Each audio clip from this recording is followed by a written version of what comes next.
kasih kepada Saudari Dharani untuk waktunya.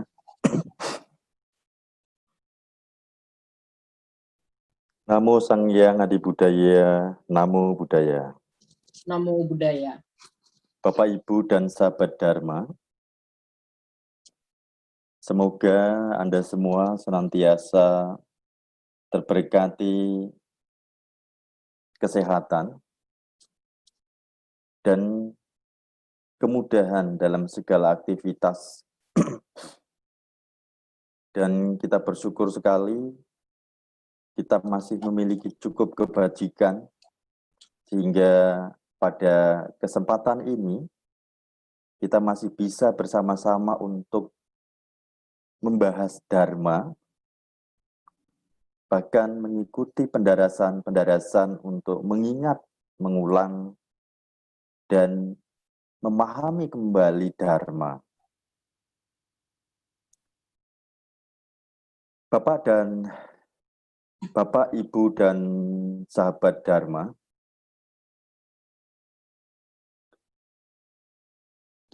seringkali kita mendengar bahwa terutama di kalangan Buddhis, bahwa kelahiran sebagai manusia itu adalah sebuah kesempatan yang amat sangat berharga. Tetapi seringkali kita tidak memahami hal ini, sehingga kita sendiri sebagai umat Buddha tidak mampu menggunakan waktu dan menyediakan waktu untuk bagaimana menggunakan kehidupan yang begitu berharga ini. Maka pada kesempatan pagi ini, saya akan berbagi mengenai berkah terlahir sebagai manusia.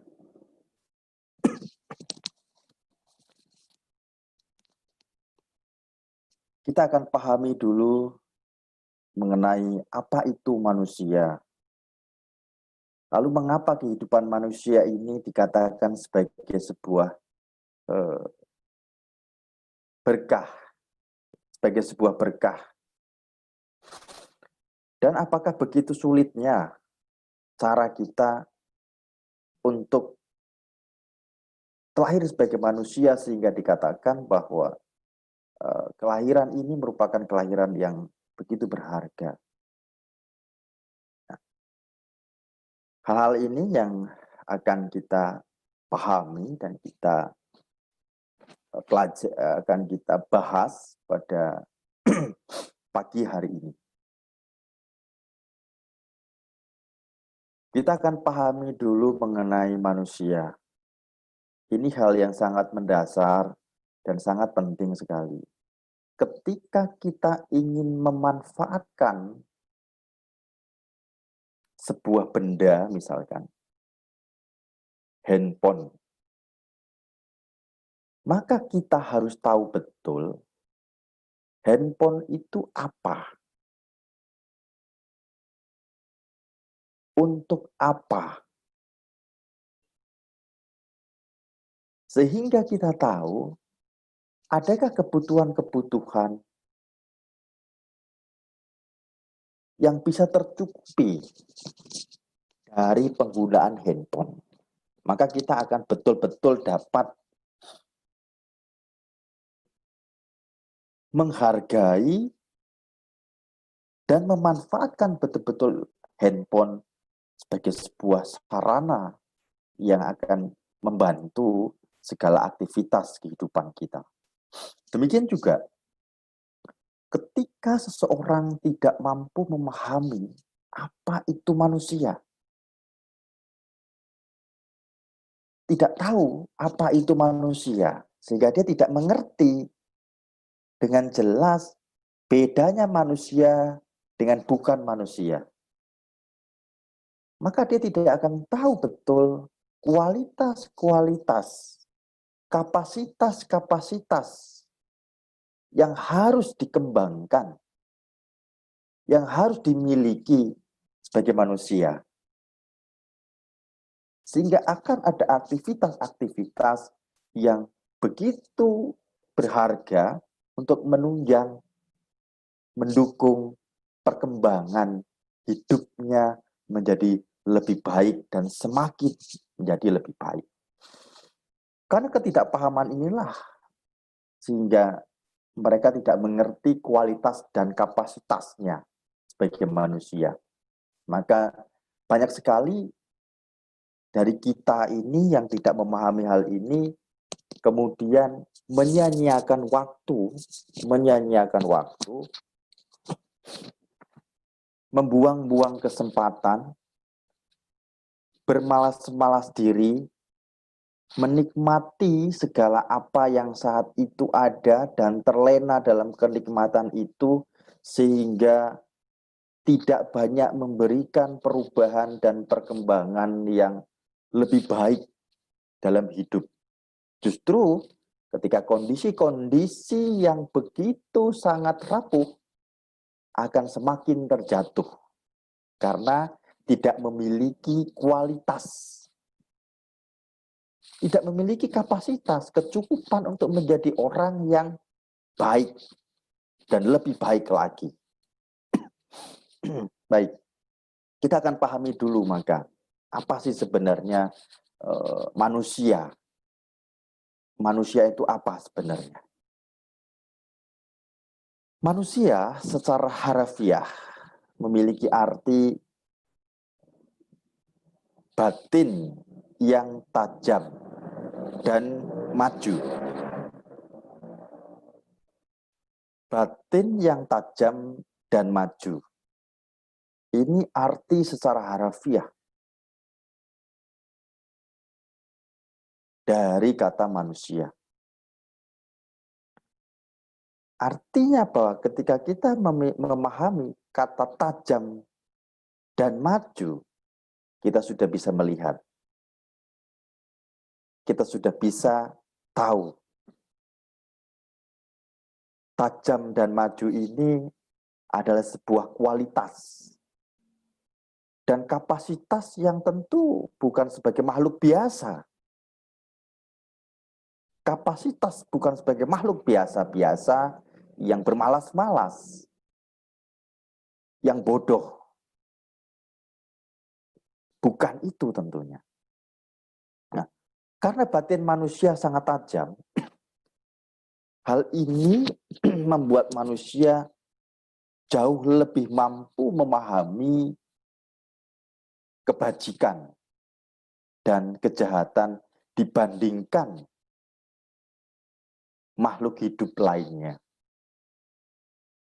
Manusia bahkan mampu mengembangkan kebudayaan, bahkan kejahatan serius seperti membunuh orang tua.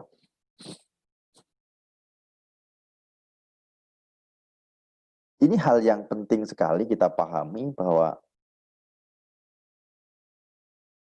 manusia dengan sebuah ketajaman batin itu mampu memahami kebajikan dan kejahatan. Mampu memahami kebajikan dan kejahatan. Namun ketajaman, nah ini saya lebih katakan lebih dalam arti kecerdasan. Kecerdasan itu netral. Seperti sebuah gelas yang transparan gitu ya, lalu diisi air gitu, dan air ini bergantung mau diisi apa. Ketika air ini dicampur dengan kopi, maka ia akan berwarna sebagaimana kopi dan memiliki aroma, rasa sebagaimana kualitas kopi itu. Demikian juga ketika diberi teh, air ini dicampur dengan teh, pun memiliki hal yang sama, bergantung pada warna, kualitas aroma dan rasa dari teh tersebut. Mau dibikin seperti apa? Gelas dan air putih ini.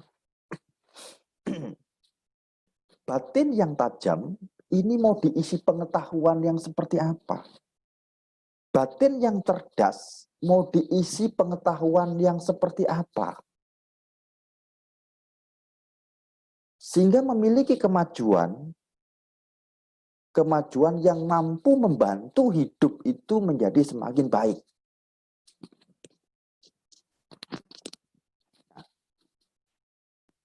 Mau diisi dengan pengetahuan tentang Dharma,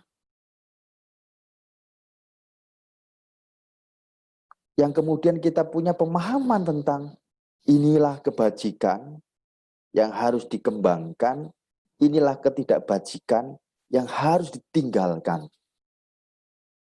Atau kita hanya mengisi tentang ketidakbajikan karena kebodohan, sehingga kita bukan malah meninggalkan ketidakbajikan atau kejahatan, justru malah kita memiliki kecerdasan dalam ketidakbajikan dan mengembangkannya, sehingga ini memiliki potensi yang menghancurkan kehidupan kita. Nah, karena ketajaman dan kemajuan dalam hal kebajikan dan juga kejahatan, yang inilah yang membedakan kita dengan makhluk lain.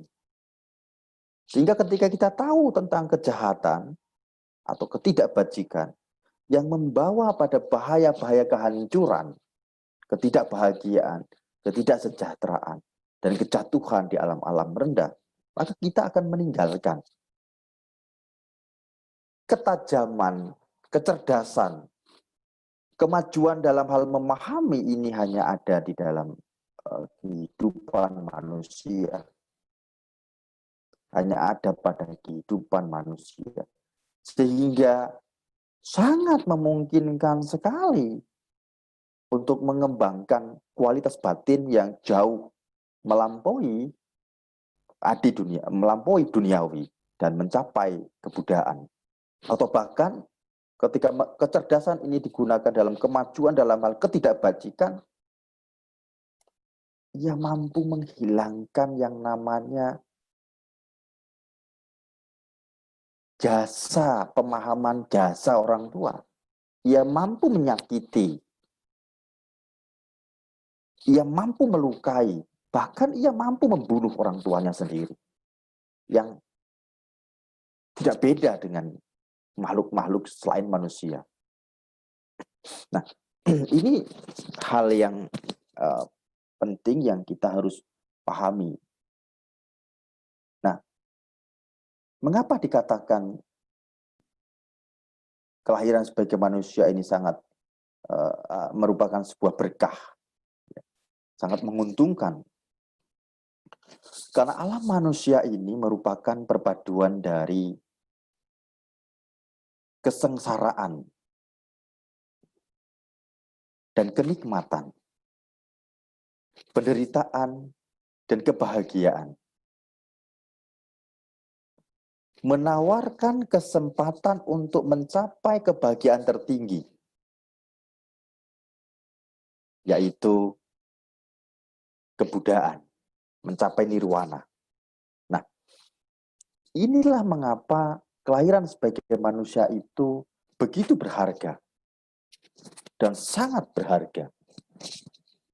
Sangat-sangat berharga. Karena kesempatan hal seperti ini tidak dimiliki di alam-alam lain. Adanya kesengsaraan dan kenikmatan, kedua-duanya ada di alam manusia. Ada dalam kehidupan manusia. Apakah di alam binatang tidak ada kenikmatan? Ada, tapi sangat sedikit lagi sekali. Coba bisa kita lihat kehidupan mereka dengan kehidupan kita. Jauh berbeda sekali. Ketajaman dan kemajuan batinnya. Ia hidup dalam, kalau bilang kualitas batin, ia hidup dalam kebodohan. ia tidak mampu mengembangkan kualitas dirinya. Bahkan ia tidak mampu membedakan kebaikan dan keburukan, kebajikan dan kejahatan. Tidak mampu. Binatang tidak mampu memahami hal itu. Sehingga kita bisa lihat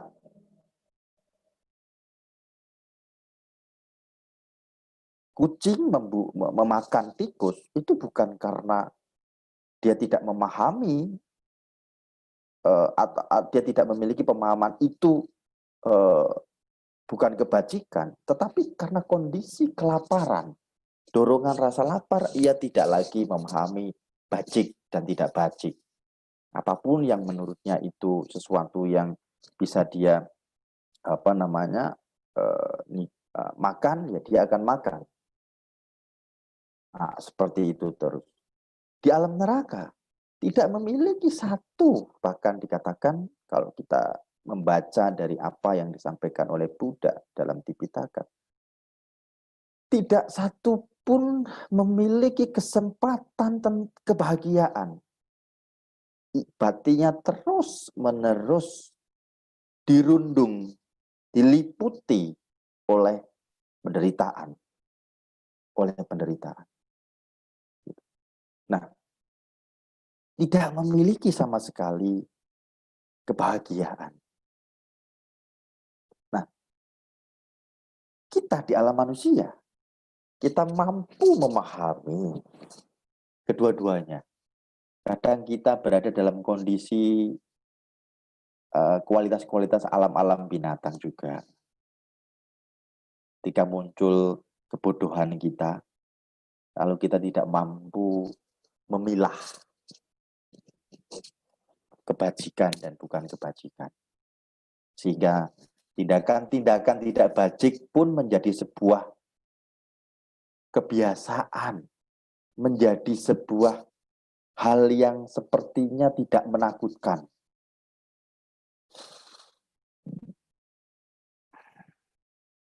Nah, demikian juga kadang kita berada dalam batin-batin yang diliputi dengan penderitaan. Seperti alam-alam neraka tadi. Di saat batin kita diliputi kemarahan, dan batin kita mencengkeram kemarahan, batin kita menikmati kemarahan, penderitaan saat itu terus-menerus dalam batin. Niatan-niatan jahat terus muncul ketika itu. Tetapi hal ini mampu cepat untuk berubah. Dan kita mampu punya kualitas karena ketajaman batin tadi, karena kemajuan batin tadi, mampu untuk memahami metode-metode yang bisa dengan cepat untuk berdamai dengan kemarahan tersebut. Mendinginkan batin yang panas karena kemarahan itu, sehingga kita memiliki kebahagiaan kembali. Ini kenapa begitu berharga, ya? Kenapa begitu berharga di alam manusia? Dan pencapaian sebagai seorang samak sambuddha yang memiliki kapasitas tinggi dan sempurna dalam pencapaian nirwana, sehingga memiliki berbagai macam keterampilan-keterampilan yang mampu membabarkan dharma seperti yang kita rasakan saat ini. Ini hanya ada kesempatan bagi seorang manusia, tidak pada makhluk lain. Di alam-alam surga, sebagai makhluk dewa, sebagai makhluk Brahma, mereka yang tidak memiliki keterampilan karena pengetahuan-pengetahuan dharma, larut dalam kenikmatan dan keserakahan, kesenangan-kesenangan dari kebajikan-kebajikan yang telah mereka miliki. Sehingga mereka akan lupa untuk mengembangkan kualitas batinnya. Dan maka karena di sana hanya menikmati sebuah kenikmatan kebajikan, tidak ada sebuah ketidaknikmatan, penderitaan. Sulit untuk memahami dharma. Sangat sulit memahami dharma. Memahami dharma itu seperti kita ini istilah dalam indria saja ya. Anda tahu rasanya asin dan tidak asin. Mereka hanya bisa mampu merasakan asin saja. Nikmatnya itu. Tidak asinnya tidak bisa mereka rasakan. Nah, di alam manusia, kita bisa menikmati kebahagiaan dan penderitaan. Asin dan tidak asinnya sebuah makanan. Kita bisa nikmati itu. Kita bisa melihat bagaimana perubahan-perubahan dari asin tidak asin. Dari tidak asin menjadi asin pada makanan yang menimbulkan ketidakpuasan. Sehingga kita tahu bahwa ketidakpuasan batin itu terjadi karena adanya perubahan-perubahan. Mereka karena kenikmatan-kenikmatan yang begitu kuat sekali tidak mampu membedakan itu. Dan menjadi satu batin yang kemudian rapuh jika tidak dijaga. Menjadi batin yang rapuh juga. Dan di sana sulit untuk mendengarkan dharma. Sangat sulit mendengarkan dharma. Ini sama halnya ketika seorang manusia lahir di keluarga yang penuh dengan kenikmatan harta. Tidak pernah bekerja, makan pun sudah disiapkan, tidak pernah mengerti bagaimana proses nasi itu dimasak, atau bahkan dia tahu cara masak nasi, itu tidak pernah tahu. Apalagi nasi itu diproses dari menjadi padi seperti apa, dia juga tidak tahu. Bagaimana mencari uang, dia juga tidak tahu, tidak mengerti. Bahkan merasakan dinginnya lantai pun dia juga tidak pernah. Dan tidak diizinkan. Merasakan dinginnya angin di luar pun tidak diizinkan. Nah, kenyamanan. Membuat kenyamanan yang dimiliki seseorang sehingga dia tidak memiliki banyak keterampilan, bukan malah membuat dia bahagia. Akan menjerumuskan dia dalam kesengsaraan. Ketika kenikmatan-kenikmatan itu telah pada waktunya harus lenyap. Orang tua yang tidak lagi produktif untuk mencukupi kebutuhannya. Mengelola hartanya. Sehingga harus dia yang mengelola dan mencukupi. Tapi dia tidak memiliki cukup keterampilan, pengetahuan, keberanian untuk mengelola karena dia terbiasa menikmati. Maka ia pun tidak mau. Suruh pergi bekerja tidak akan mau. Jangankan suruh pergi bekerja.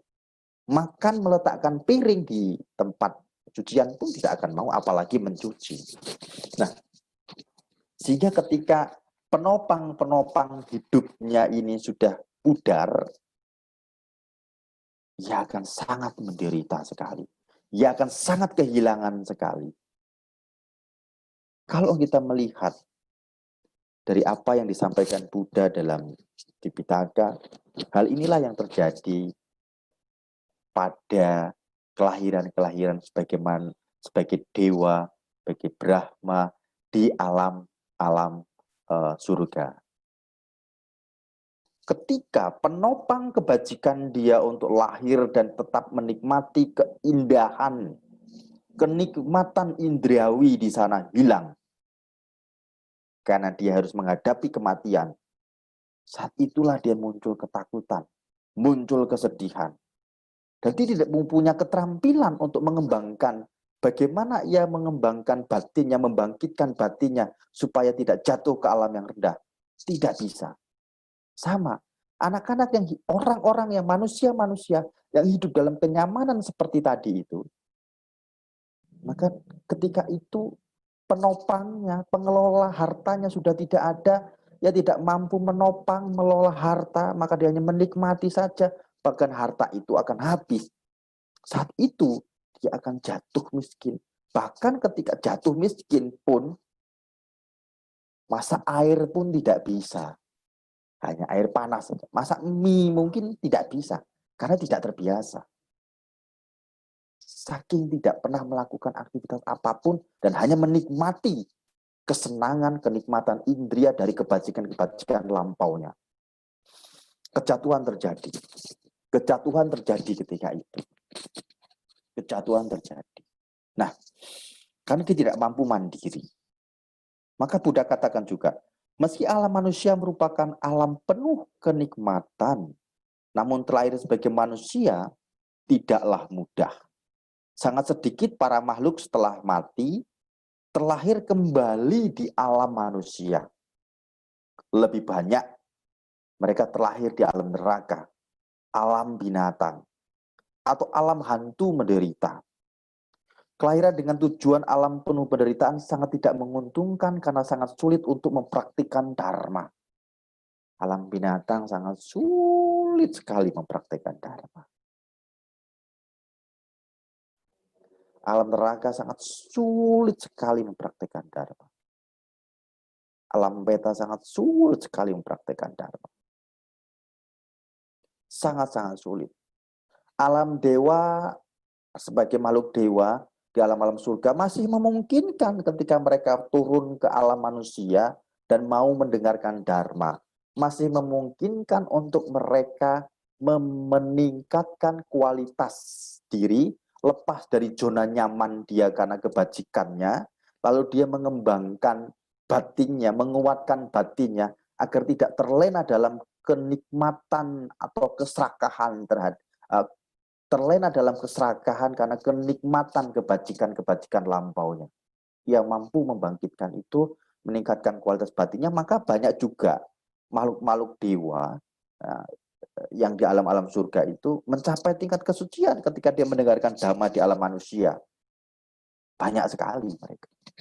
Ketika mereka memahami tentang kehidupan, kekurangan-kekurangan dia, maka dia akan turun ke alam, dari alam dewa dan mendengarkan dharma di alam manusia. Nah, ini penting sekali. Dikatakan salah satu yang kedua kemudian dikatakan sebagai kelahiran yang begitu berharga bukan karena adanya kenikmatan dan kesengsaraan, penderitaan dan bahagia dan kesempatan mencapai kebudaan. Tidak hanya itu, tetapi begitu sulitnya lahir sebagai manusia. Hal ini jelas disampaikan Buddha dalam khotbah Jambudvipa. Begitu sulitnya makhluk itu terlahir sebagai manusia. Nah, ini menjadi satu gambaran bahwa betapa kita itu memiliki keberuntungan karena kita lahir sebagai manusia. Nah, dalam satu khotbah tentang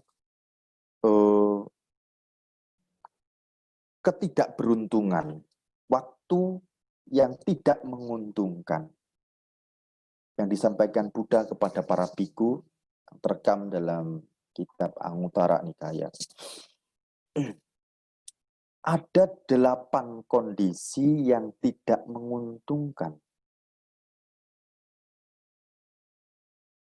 Yang pertama adalah terlahir di alam neraka.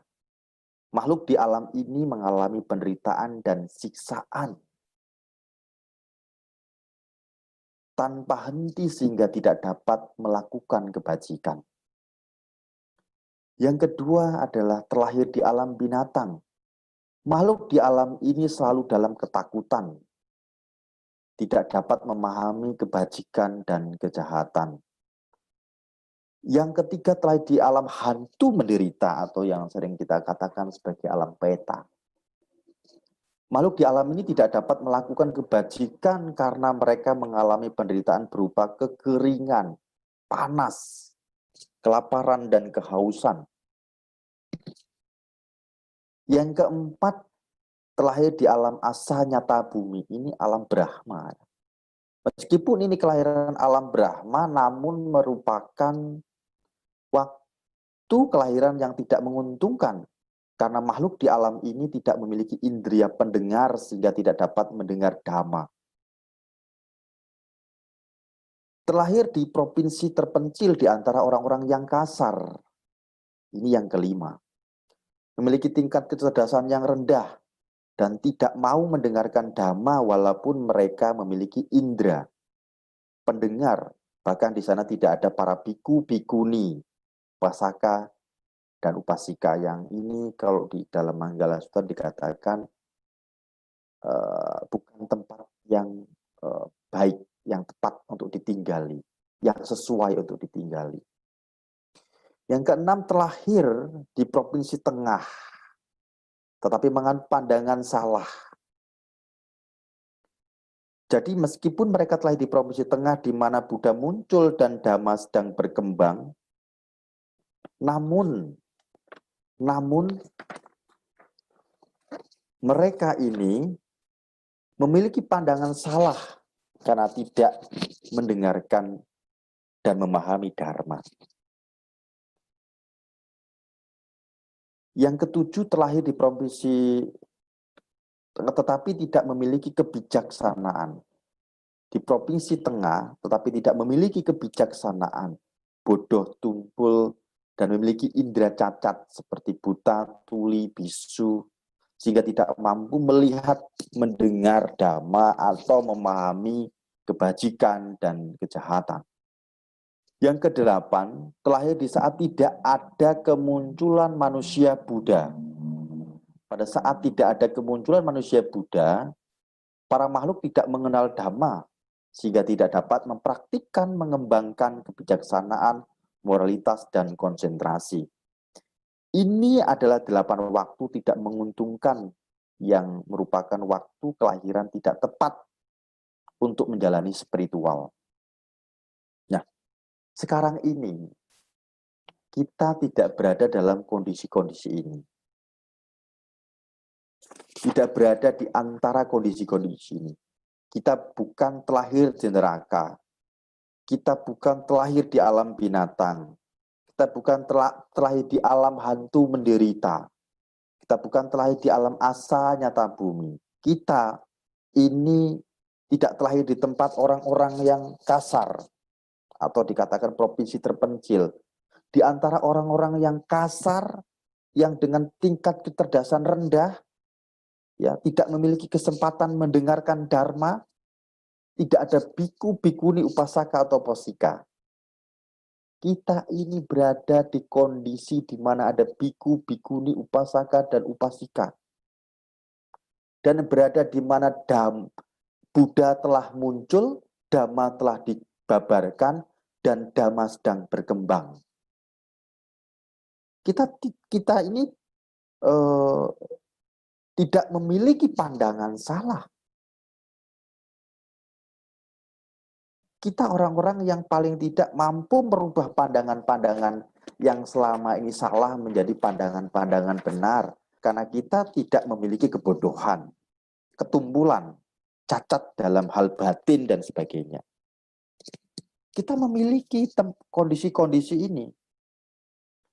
Kita terlahir di saat manusia Buddha muncul, telah muncul. Dhamma telah dibabarkan. Dan Dhamma sedang berkembang dan sedang dilestarikan. Kita berada dalam kondisi-kondisi yang sangat menguntungkan. Sangat menguntungkan. Maka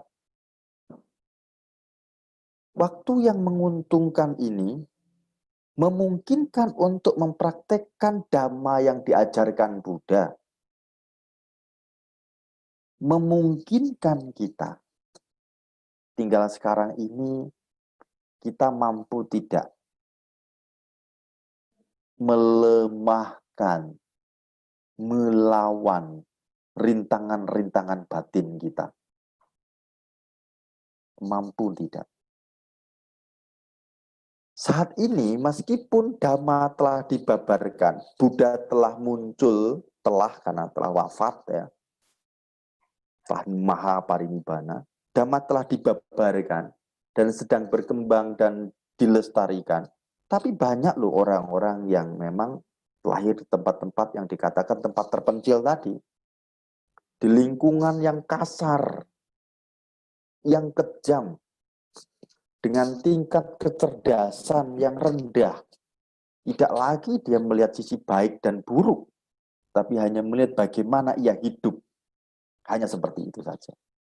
Tidak berbeda dengan apa yang terjadi di alam binatang. Banyak tempat-tempat yang masih seperti ini. Banyak tempat-tempat yang masih seperti ini.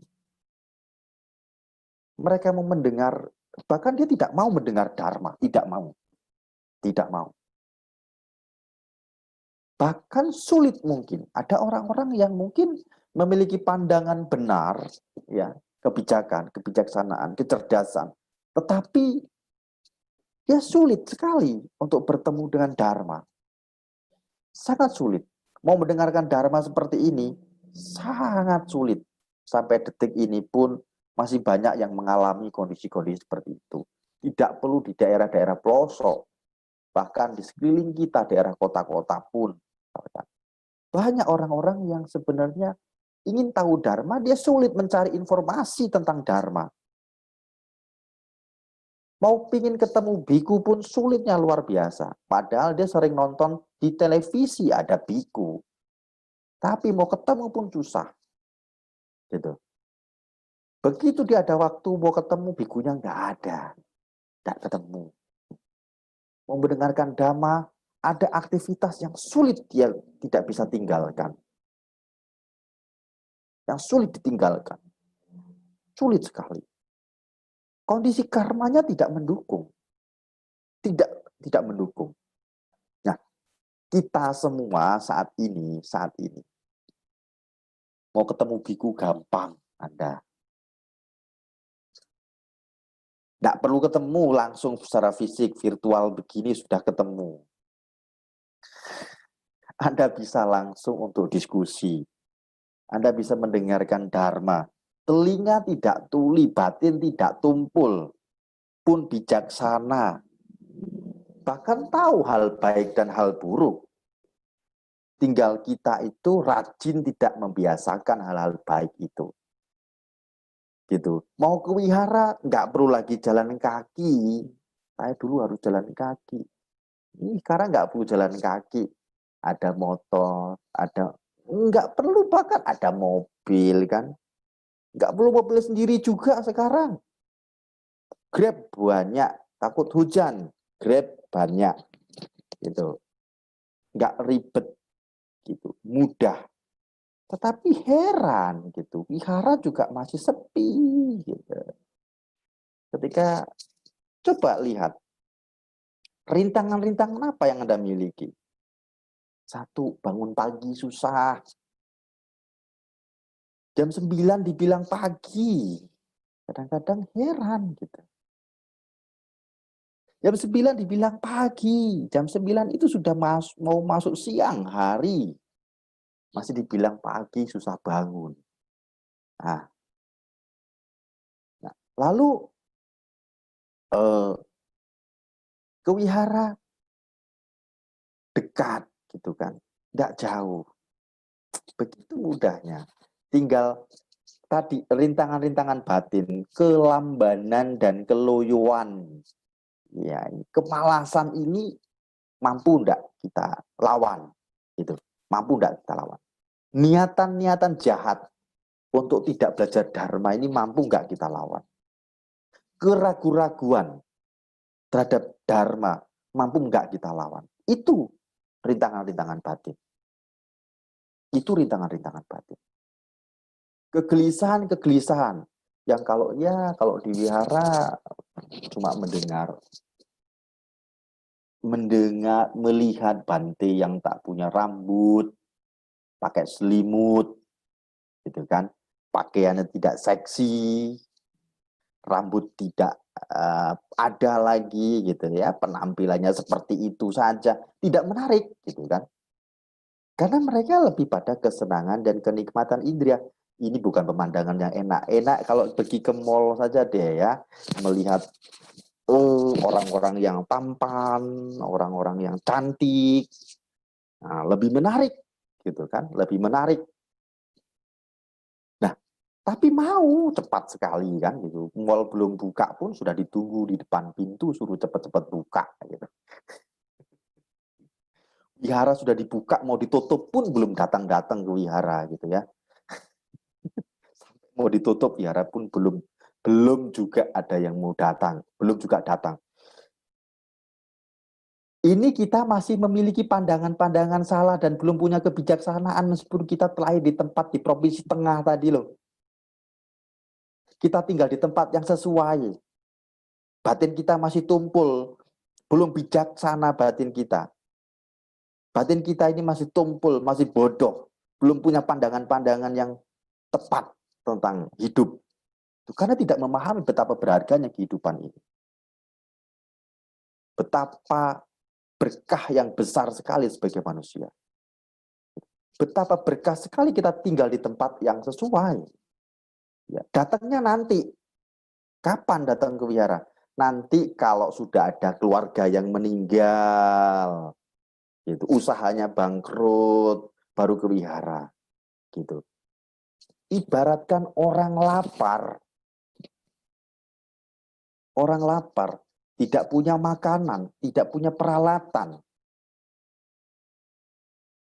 tidak punya uang, sudah tidak punya tenaga, mau makan, baru mau cari makanan, baru mau masak, nggak ada yang dimasak, nggak ada alat masak, nggak ada uang untuk beli. Nah, ini ibaratkan orang-orang yang ketika sehat, mampu mendengar, melihat, belajar, tapi tak pernah mau ke wihara dan baca dharma. Begitu kritis kondisinya, gitu ya, baru pesen, nanti kalau saya sudah meninggal, tolong panggilkan Bante untuk baca parita. Telat, sudah lahir di neraka, baru suruh panggil Bantenya, baca parita. Telat. Gitu. Karena yang penting ketika menjelang kelahiran kan, gitu. Sudah terlahir, sudah menghadapi kematian dengan ketakutan, dengan kebingungan, dengan kecemasan, ya kan, meninggal dalam ketakutan, jatuh di alam rendah, pesan sudah sama keluarganya, nanti tolong panggilkan Bante untuk baca parita. Telat. Yang dihibur itu yang hidup jadinya. Karena yang mendengar parita itu yang hidup. Yang hidup merasa tidak sedih lagi, bahagia, aduh ada Bante datang gitu kan. Tapi si korban tadi ini yang butuh dharma tidak lagi mendengarkan dharma. Maka jangan sampai seperti ini. Mumpung telinga masih bisa mendengar, kaki bisa berjalan, ya kan, mata masih bisa melihat, hidung masih bisa mencium bau, lidah masih bisa merasa, pergilah ke wihara untuk belajar dharma. Nanti kalau sudah mau mati jangan ke wihara, tidak apa-apa. Kalian bisa menghadapi kematian dengan kesungguhan. Nah, ini pesan, ini saya jadi teringat dengan satu pesan dari guru kita yang baru saja meninggal ya. Dengan usaha latihan yang begitu keras selama hidup beliau pun masih mengatakan bahwa setiap orang akan mengalami kematian termasuk saya. Saya akan bersungguh-sungguh berjuang menghadapi kematian. Sebuah spirit yang luar biasa. Belajar dharma itu, keterdesakannya paling tidak adalah untuk ketika mau tidur bisa tidur nyenyak. Ketika mau mati, bisa mati dengan bahagia. Itu tidak mudah soalnya. Itu tidak mudah. Itu sangat-sangat tidak mudah. Nah, maka apa yang menjadi satu pesan dharma oleh beliau mendiang Bante Surya Bumi Mahatera ini penting kita renungkan. Gitu. Begitu bermanfaatnya latihan beliau, begitu bermanfaatnya dharma yang beliau pelajari, sehingga beliau betul-betul mampu menata batin menyiapkan, dan sudah tahu kapan ia akan meninggal dunia. Sangat indah sekali. Sangat indah sekali. Dan tidak lagi pesan-pesan untuk dibacakan parita, tidak lagi ketakutan nanti yang baca parita siapa, tidak. Karena ia sudah mampu tadi punya alat masak, punya bahan masak, cukup uang untuk beli bahan, punya kemampuan untuk masak. Ketika lapar, tidak susah. Tinggal mau masak apa, mau bagaimana. Tak butuh orang lain untuk membantu, sendiri juga bisa. Nah, maka mari, mumpung kita itu masih sehat, mumpung kita itu masih bisa mendengar, masih bisa berjalan, gunakan kesempatan ini untuk belajar Dharma. Gunakan kesempatan ini untuk berlatih Dharma. Jangan nunggu nanti batin sudah tidak mampu mencerna apapun, baru pesen untuk bantenya ngasih Dharma. Udah nggak didengar, sudah tuli, minta bantenya babarkan Dharma. Nggak dengar, sudah nggak dengar. Semakin tua kita ini semakin berkurang kemampuan indria kita. Nah, maka pahami, mendapatkan kelahiran sebagai manusia ketika Dhamma telah dibabarkan dengan baik, namun tidak memanfaatkannya, maka sebenarnya telah melewatkan waktu yang berharga. Maka jangan gunakan waktu ini untuk bermalas-malas, tapi mari kita gunakan waktu ini sebaik mungkin untuk belajar, menambah pengetahuan sebagai suplemen batin, menguatkan, menumbuhkan keyakinan agar kita memiliki langkah-langkah yang jauh lebih maju dari sebelumnya, bahagia dari sebelumnya, mampu menata hidup untuk ke depan, dalam kehidupan sekarang maupun mendatang, menjadi kehidupan yang jauh lebih baik lagi. Ya, saya kira itu. Terima kasih. Selamat siang.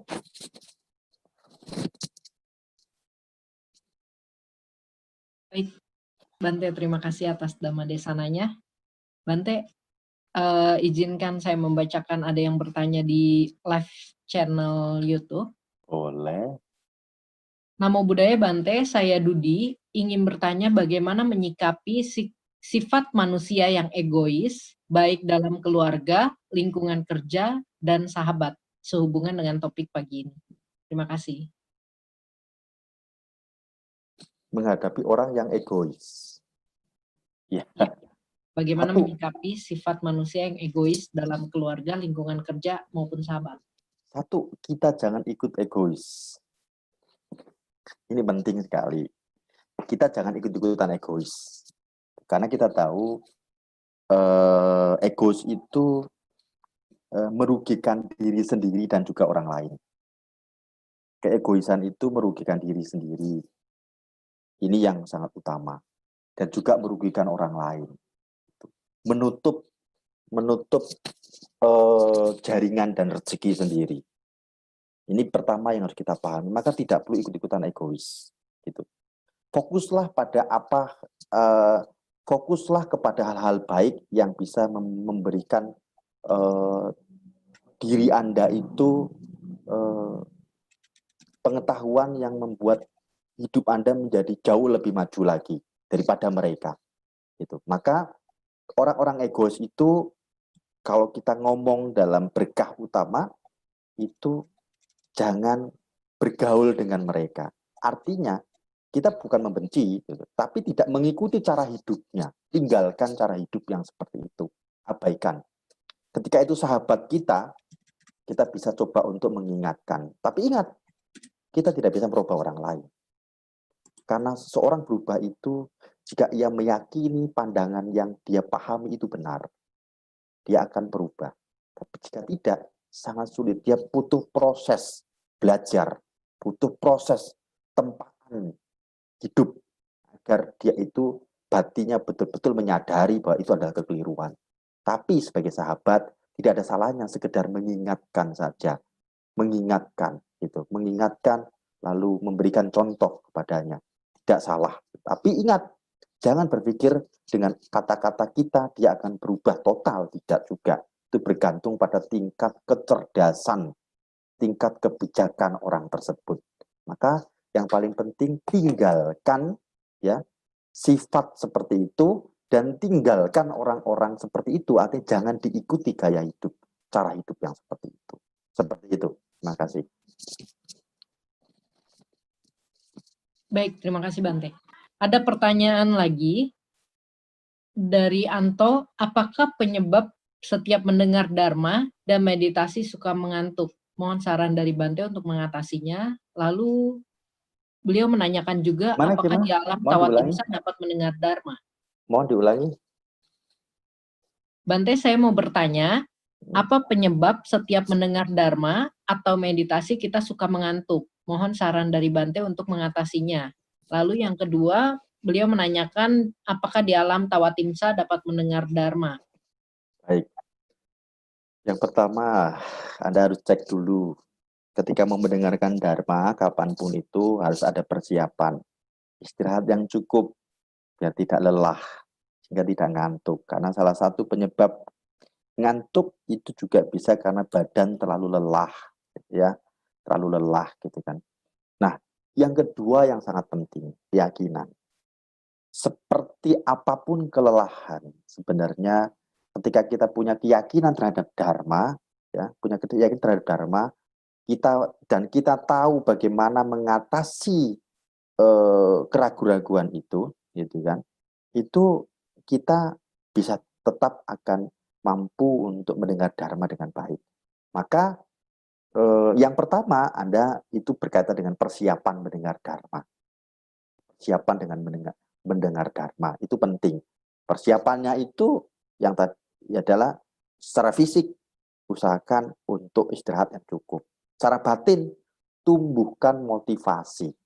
Tumbuhkan motivasi bahwa motivasi yang paling gampang begini.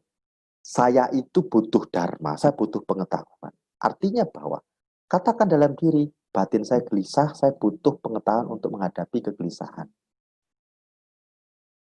Itu contoh. Jadi kita menempatkan diri kita sebagai orang yang sakit. Dharma itu sebagai obat. Dharma sebagai obat. Kata-kata Buddha yang disampaikan itu adalah dari dokter. Dari dokter. Ketika kita menempatkan Dharma itu untuk kita dan kita butuhkan, maka akan muncul satu keyakinan bahwa Dharma ini bermanfaat. Maka ketika kita duduk, kita akan penuh dengan antusias untuk mendengarkan Dharma. Bahwa Dharma ini begitu penting untuk hidup saya. Jadi motivasi itu penting di awal.